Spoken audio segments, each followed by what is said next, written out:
Anticipating the Cowboys' next three actions after the team tagged Tony Pollard. Einstein uploading up to get together with. For one thing, Dallas liked to maintain local players, and Pollard was the offense's most dynamic playmaker in 2022 other than CeeDee Lamb. Howdy Cowboys. Don't miss any Dallas Cowboys latest news. Subscribe to our channel now. My name is Marco Viedo, and this is Dallas Cowboys Today's News.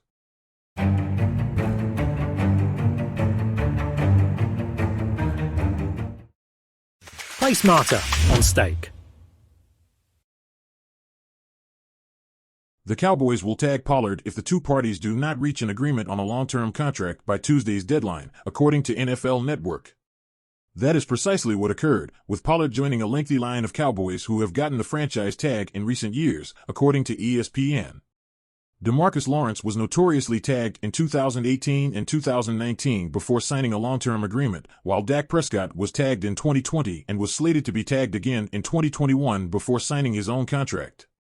Dallas signed Dalton Schultz last year after he had a breakout 2021 season in which he had 800 yards and 8 touchdowns.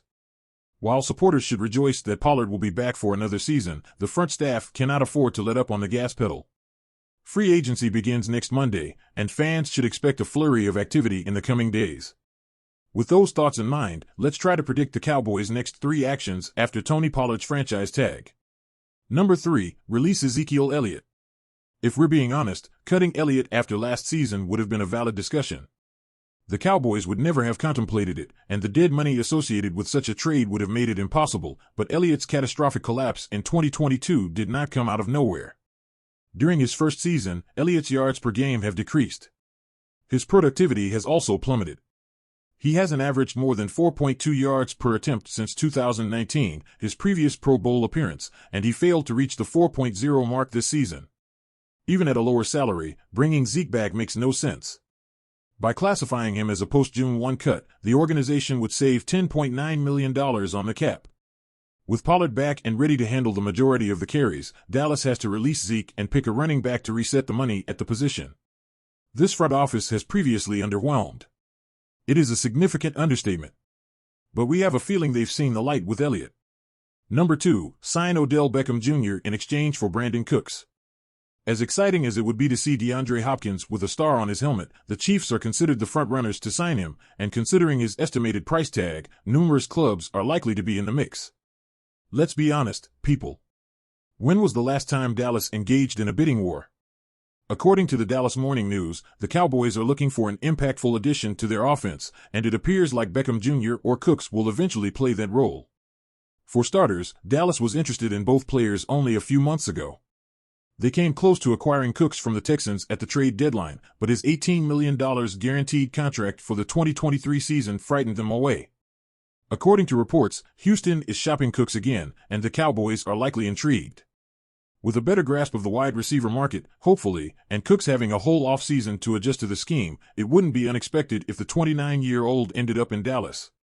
Is an explanation really required for Odell Beckham?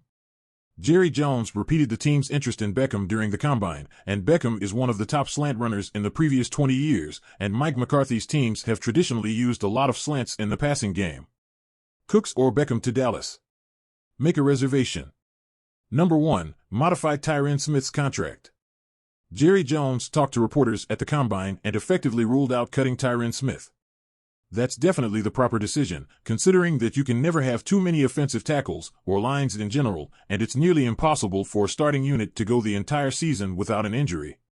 Still, Smith accounts for the Cowboys' fourth highest cap cost in 2023, at $17.605 million. The only players with a larger cap hit are Dak Prescott, DeMarcus Lawrence, and Zach Martin. While Smith is still capable of producing at an elite level, considering his recent injury history, that figure is too high. Stephen Jones would not rule out renegotiating Smith's contract. It is the simplest way to free up some cap space for Dallas. Still $7.198 million above the threshold, restructuring Smith would save $6.217 million in cap space, according to Over the Cap. That won't save much money, but removing Zeke and reorganizing Smith would put the club in an excellent position before free agency. What's your opinion? Put it in the comments. It is very important to the Dallas Cowboys nation. Stay tuned.